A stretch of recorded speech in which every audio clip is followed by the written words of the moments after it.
Thanks for joining us from the Ohio AgNet Voice You Know with the News You Trust studio, sponsored by BASF, where you can count on the trusted performance of Alevos seed treatment to protect your soybean crop. Well, the World Ag Supply and Demand estimates came out Friday at noon Ohio time. USDA lowered the corn yield just 0.7 of a bushel per acre to 186, coming in higher than the pre-report average. The lower yield number slightly reduced the 25-26 corn production by 62 million bushels to 16.752 billion bushels. For comparison, record production was 15.34 billion bushels in the 23-24 crop year. Planted acres for corn were 98.7 million. Harvested acres projected at 90 million. On the demand side, total feed and residual use is projected at 6.1 billion bushels. Ethanol use is pegged at 5.6 billion bushels, and total domestic use is forecast at 13.08 billion bushels. Corn exports for the 25-26 crop year are pegged at 3.075 billion bushels, up 100 million bushels from September. Exports were the only demand number raised by USDA. Ending stocks for the 25-26 crop were raised by 44 million bushels.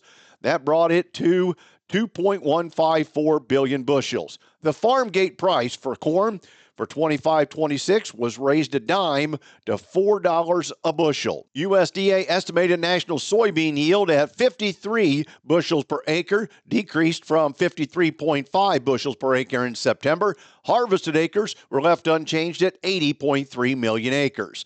Total U.S. soybean production was estimated at 4.253 billion bushels, a decrease from 4.301 billion bushels in September. On the demand side, USDA estimates crush at 2.555 billion bushels, while exports were 1.635 billion bushels, decreased from 1.685 in September. The net result was soybean ending stocks at 290 million bushels, a drop from 300 million bushels in September. The soybean national average farm gate price was pegged at $10.50, an increase from $10 in September. And in wheat, USDA pegged U.S. wheat production at 1.985 billion bushels, unchanged from September small grain report. Wheat USDA estimates for the farm gate price at $5 per bushel, down from $5.10 in September. World wheat ending stocks were estimated at 271.43 million metric tons, up from 264.06 million metric tons in September. Today's weather brought to you by Seed Consultants. Simply better performance online at seedconsultants.com. Here's the forecast. Dry weather here to start off the work week. I'm Chief Meteorologist Ryan Martin. Let's take a look at that Ohio Ag weather update. Cool temperatures in over the region yesterday, but with good sunshine, no one complained too much. We're going to be looking at the same basic story today. Some cool air in, but with decent sunshine, it amounts to a pretty nice day, and temperatures will be a little above normal for this time of year. We have a warm front working towards us from the west and southwest. It'll start to throw clouds in close to daybreak tomorrow morning, and through the balance of Tuesday, hit and miss of scattered showers trying to come through about 80 to 85% of the Buckeye State. Anywhere from a few hundredths to maybe closer to an inch in southern Ohio.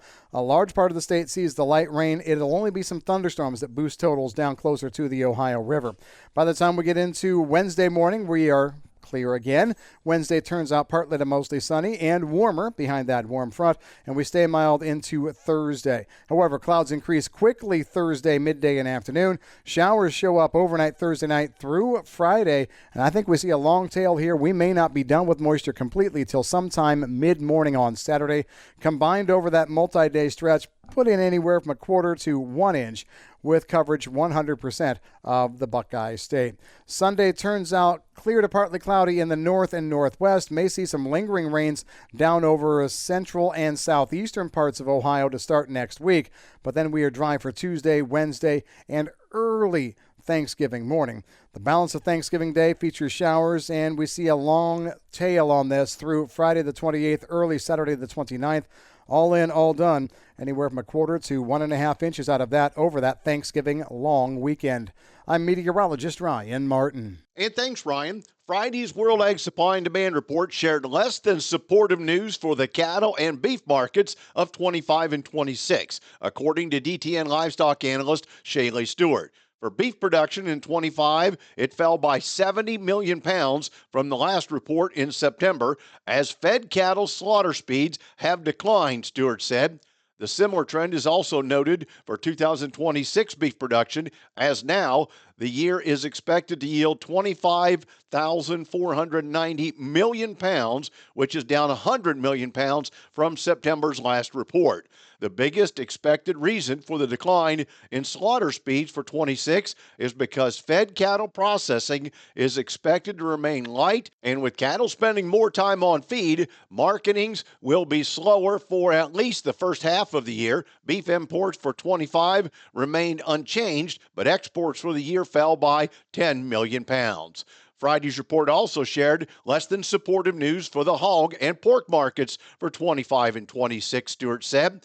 Pork production for 2025 fell by 80 million pounds as slaughter speeds have been reduced in recent months. Pork production for 26 was also reduced from September's last report, as production speeds aren't expected to increase anytime soon, and the market will have lighter inventories at that time as well. Pork imports for 2025 grew by 10 million pounds from September's last report, but exports remain unchanged for the year. The American Soybean Association thanked President Trump for his executive order action to amend the scope of the reciprocal tariffs, which will remove duties on critical fertilizers used for soybean production. Farm production and input costs continue to strain farm margins, and ensuring certain products are not impacted by reciprocal tariffs will reduce the cost of the key fertilizers used by soybean farmers. Executive Order 14257 amends the harmonized tariff schedule of the United States by adding DAP, MAP, and potash to the annex of products not subject to tariff duties. Soybean farmers are currently making difficult financial decisions as they plan for next year's planting after a harvest season full of challenges, said Caleb Ragland, American Soybean Association president and Kentucky soybean farmer. These actions by President Trump will help lower costs for one key component of the soybean production. U.S. soybean farmers are grateful that the administration has acted to ensure DAP, MAP, and potash will no longer face import duties. Back with more after this. Whether you're in the fields or on the farm, creating a safer work environment has never been easier.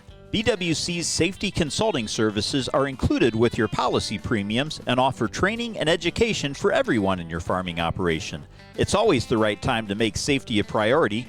Visit bwc.ohio.gov or call 1-800-644-6292. The Ohio Bureau of Workers' Compensation, here to help you work safely. Think biodiesel is just another fuel? Think again. Biodiesel is Ohio innovation on the move.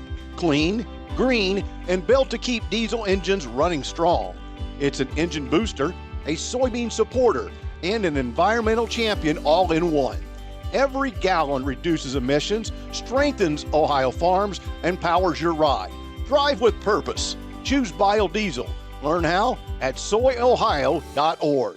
If there was any belief here or elsewhere that tractor and combine sales were beginning to recover, the October Ag Tractor and Combine report firmly dispels it. Preliminary numbers from equipment manufacturers show sales of all tractors, especially large four-wheel drive tractors, were down sharply in October compared to October of a year ago. Sales of combines were off by more than 25% in October of 25 compared to October of 24. Compiled and published by the Association of Equipment Manufacturers, the October preliminary reports show all tractor sales down 19.6% from sales reported in October of a year ago. The same report finds combine sales down 26.8% in October of this year versus October of last. Looking at tractor sales by category produces only negative numbers from October of this year compared to October of last year. Sales of tractors less than 40 horsepower were down 22% year over year. Tractor sales 40 to 100 horsepower were down 10.9%. And sales of tractors 100 horsepower and above were down 17.3%. Sale of four-wheel drive tractors were down 56.3% from last month compared to last year. And for the year, January through October 2025, compared to the same 10 months of 2024, total tractor sales are down 9.2%. The largest four-wheel drive category down 42.2% for the year compared to the first 10 months of the year. Similarly, sales of combines January through October this year are down 38.4% compared to the same time period 1 year ago.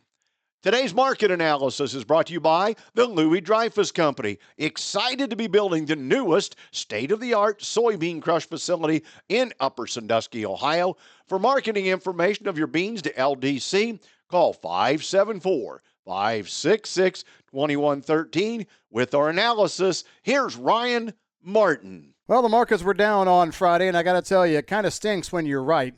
We'd been talking about this USDA report being a potential for downside just due to the fact that it'd have to take a very strong surprise to get this market to react in a bullish way. Let's talk about the report numbers last Friday. You'll see that exactly that scenario played out. Just got numbers in fairly close to expectations, but it was expected, and you saw buy the rumor, sell the fact, a big falling apart, especially on soybeans, but all markets were down. As we take a look at the report, the November WASDE report had corn yield. Let's start there. Put at 186. The average trade guess was 184, and many folks were saying, hey, corn yield really should be down around 180 to 181. What did we say? We said USDA is working on a skeleton crew. Yes, they've got objective yield surveys coming in, but nobody has time to put this together. They're not going to change much at all from those September numbers. That is where they went. 184 on corn yield. That means corn production. That's 186 rather on corn yield. Production 16.7 billion bushels. So that also means they didn't fiddle with the acreage at all. Folks are still thinking the acreage needed to come down. As we take a look at the September number, 186.7 was the yield, 16.8 was the production number. So this was not much of a change from the September number at all. Beans, 53 on the yield. That was down half a bushel from September.